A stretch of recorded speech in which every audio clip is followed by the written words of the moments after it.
So getting into home building is not as hard as a lot of people think it is, but it isn't easy. I don't want to. I don't want people to think that it's like a super easy thing.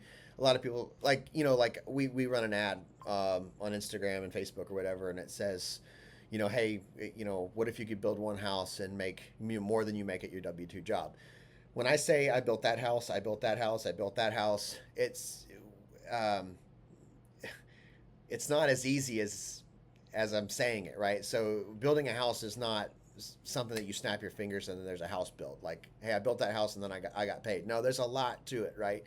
Um, so uh, so I'm gonna kind of go through like what that looks like from start to finish. So whenever you are, let's say you have zero experience, right? You got zero experience. You want to get into home building. Um, uh, Obviously you need to learn how a home goes together, how to do all that. And so this is kind of what it looks like. So the first thing I tell people to do is you need to start working on your personal credit. So if your credit's in shambles, this is what you need to do to start fixing your credit. You need to get your credit score up. You need to pay off your credit cards, get those paid down. If you don't have any credit cards, you need to get some because that helps your credit history. If you got negatives on your report, you need to work on getting those deleted, things like that. So start working on that. And then what I advise people to do is go start working on getting, you want to have as much business funding as possible, lines of credit or business credit as possible, to make things more comfortable as you move forward and as you start building your first home. And so the easiest thing to do is go get business credit cards at 0% interest. And so this is when you start, you create your LLC, you get your EIN number, you go open up a couple of bank accounts, and then you start applying for these, business credit cards at 0% interest. Now that process is pretty intricate. For the people that are in the program, I kind of go over exactly how I did it for myself and a couple of clients. But we also refer out to our referral partners that do that specific thing. If you don't want to do it yourself, if you want to make sure that you want to get the most possible, I can refer you out to the guys that we use to make that happen. You can do it yourself too with the stuff that's in the program if you were to join our building program.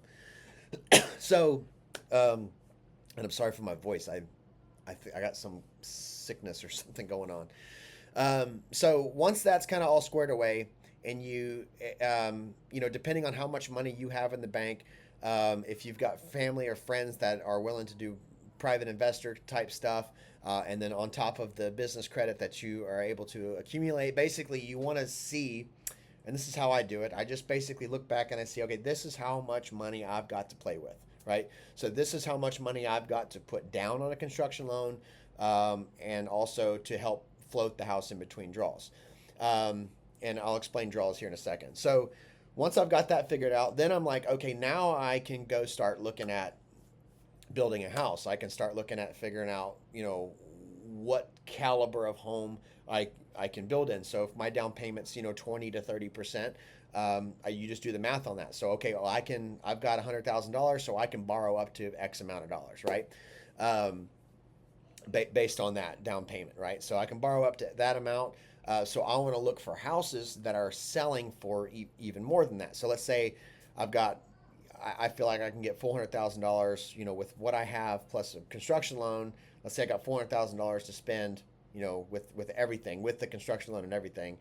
Then I'll start looking for houses that are selling for $550,000, $600,000, and I'll start looking in those types of communities in those areas, and then I'll start looking for lots, and then I'll start running the numbers. I'll pull my profit calculator up that I've got, and then it basically I just type in the square footage, the cost per square foot, and I'll put the estimated sale price, the cost per land, all that stuff, and then it will calculate. So like when I'm looking for lots, I've got my profit calculator up, and I'm basically punching in numbers, and it makes it really quick. So like I can look at a lot, punch in some numbers, and then be like, okay, I'm actually losing money on this one, so I'm obviously not going to do that. I'm going to go to the next one. So kind of go from there, and obviously you want to be picking a square footage that's kind of like median for that neighborhood. So if you've got houses that are in there for at 2,000 square foot, and there's houses that are in there at 3,000 square foot, you want to try to maybe be at the in the middle, or what's selling quickly. So look at the houses that have sold recently. See what's selling quickly. If you work with a realtor, if you work closely with a realtor, you need to be communicating with them too. Like, hey, this is what I'm looking for. Looking for land, and then they can be helping you look at stuff too. So how I personally do it is, if I find a lot myself, I will do all the calculations, run the comps, look at stuff that's selling, make sure that everything makes sense. And if it looks good to me, and another thing too is you got to be really conservative with your numbers. So if you think the house is going to sell for 600, calculate that it's going to sell for like 575 or 500, 550, because you want to be conservative. If you think the house is going to cost you $110 a square foot, put in the calculator $120 a square foot, because you want to be like, worst case scenario, am I making money? Okay. If I'm making money, worst case scenario, then best case scenario, I'm making a ton of money, right? And so that's kind of how I play it. A lot of my buddies say like I'm a big risk taker, and I'm really not. I'm very cautious and careful with my decisions, to make sure that I'm not losing money, right? Make sure that worst case scenario, I'm still making money.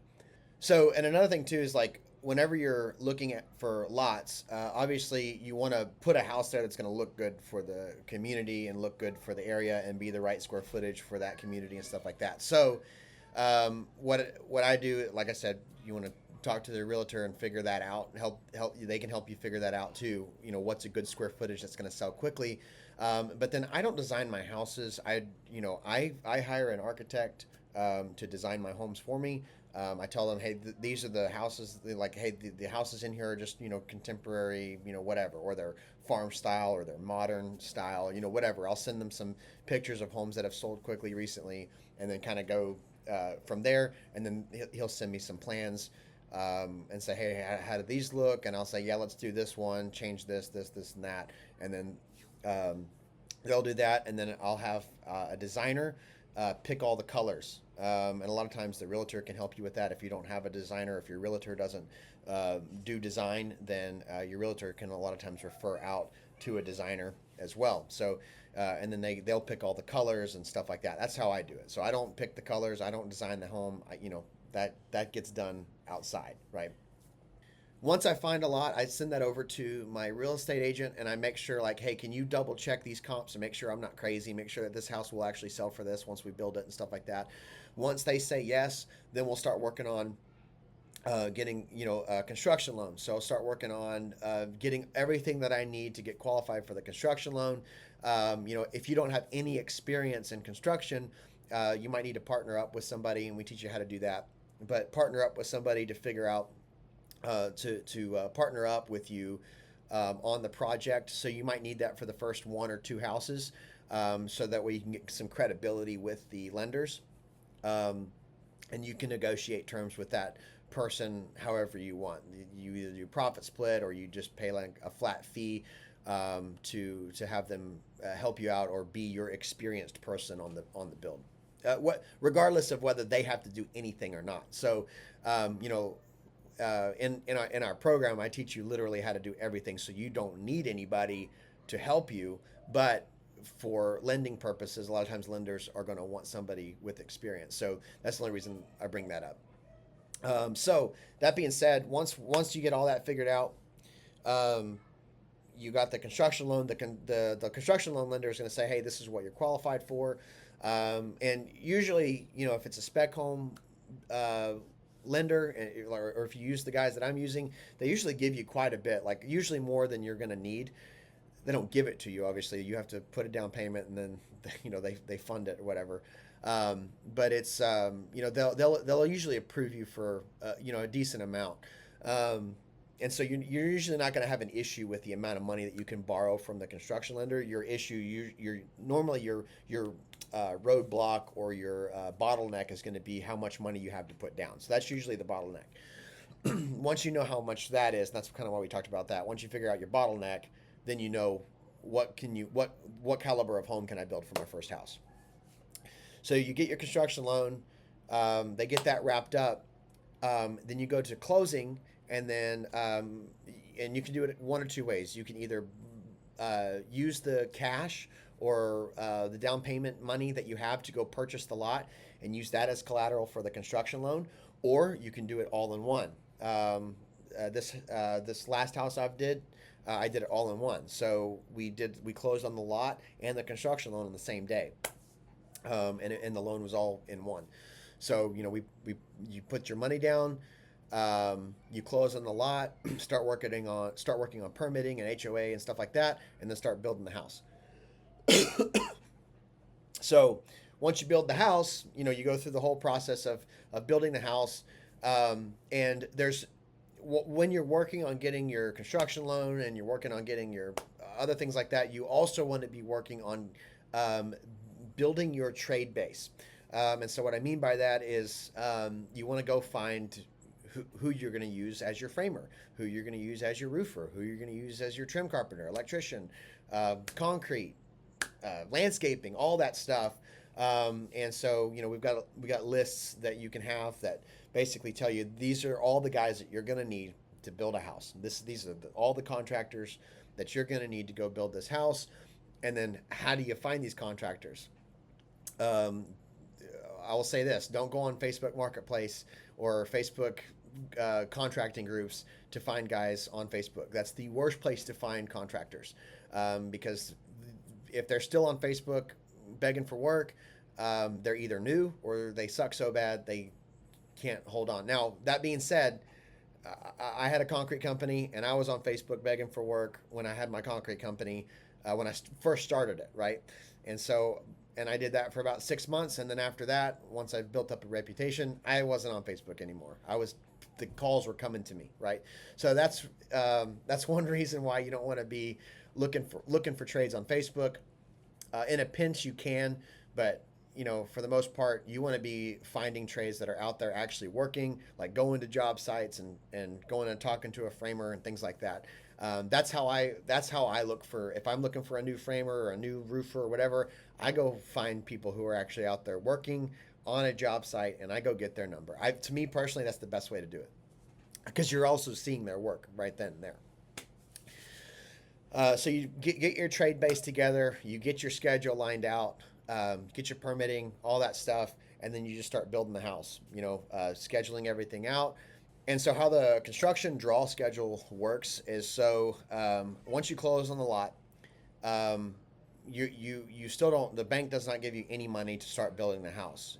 You basically have to get it to a certain point. So typically what I do is I'll get it to where the foundation is done, and then I'll call the bank and say, hey, I'm ready for draw one. And it's up to you. You can take draw one whenever you clear the lot if you want, or whenever you set survey stakes in the yard and just get the money for the survey if you wanted to. But every time you request a draw, it costs you like a $150 draw fee or whatever. So you want to take as few draws as you can to save that money. But so typically how I do it, and most people, I think, they'll wait till the slab's done and then they'll request their first draw, and then pay everybody off of that. And then and then usually I'll wait till like the roof is on, and then I'll request my second draw, and then I'll wait till sheetrock, and then I'll request my third draw, and then I'll wait till the house is like almost completely done, and I'll request draw four. And then when the home is completely done, then you request the last draw. And you can request, usually with the lenders, you can request as many draws as you want. It just depends on how much money you want to pay for the draws, if that makes sense. And then I typically list the house like once cabinets goes in, and get the house kind of cleaned up, and then get in there and take some preliminary pictures, put it on the MLS, and start kind of just testing the water, seeing where the market's at, seeing if you're priced too high, things like that. And so, and then once the house is done completely, then you go take updated pictures if it hasn't sold by now, and then relist it with the new pictures with the completed home, and then you sell it, go back to the closing table at the title company or at the lawyer, depending on your state. And then the title company will then basically, whenever the funds are funded from the buyer to the title company or lawyer or whatever will send the bank their money back, plus their interest and fees. They'll send the realtors their money, and then they'll send you the rest of it. And so that's and then with that money, they'll send you that money. And if you've borrowed money for your down payment and stuff like that, you'll pay that back. And then so whatever you're left with, that's your profit. That's what you profited on the home. And so that is like, from start to finish, in a nutshell, what it looks like. And then from a day to day, I'll try to do a video of like what it looks like, day to day. It's really hard because every day is completely different, because every day you're dealing with something completely different. But I would say for the most part, I try to make it to the house as many times a week as I can. It's usually 3 to 4 times a week I make it over to the house. I'm usually there for 30 minutes, maybe an hour, just depending on who's there, what's going on, just checking on things, making sure people are showing up, calling, rescheduling, things like that. A lot of the work on home building is actually done at the house, like in my little office on my computer, where I'm rescheduling or ordering things or things like that, or calling and figuring logistics out, things like that. So it doesn't take up a whole lot of time. I'm actually finishing a house right now, and the last week I kind of cram everything together to kind of get it done, and it takes a long. This week is probably like the busiest week for me when I'm building a house. So like this morning, I was there for probably an hour and a half, 2 hours, looking at everything. I'll probably be there again tomorrow for a while. Next week, I'll be there a while, every day, just checking on things. Not every day next week, but like the beginning of the week, I'm going to go through and make a big list, and then call all those trades back, say, hey, come fix all this stuff, and then we'll kind of get it buttoned up. So a day in the life, like some people are worried, like, man, this is going to take so much time. Like, it doesn't take any time. In fact, like, if all you're doing, like what I was only building houses, like one house at a time or two houses at a time, it's boring. Like you have so much time. And this part of the reason why I did this is so I could spend more time with my family.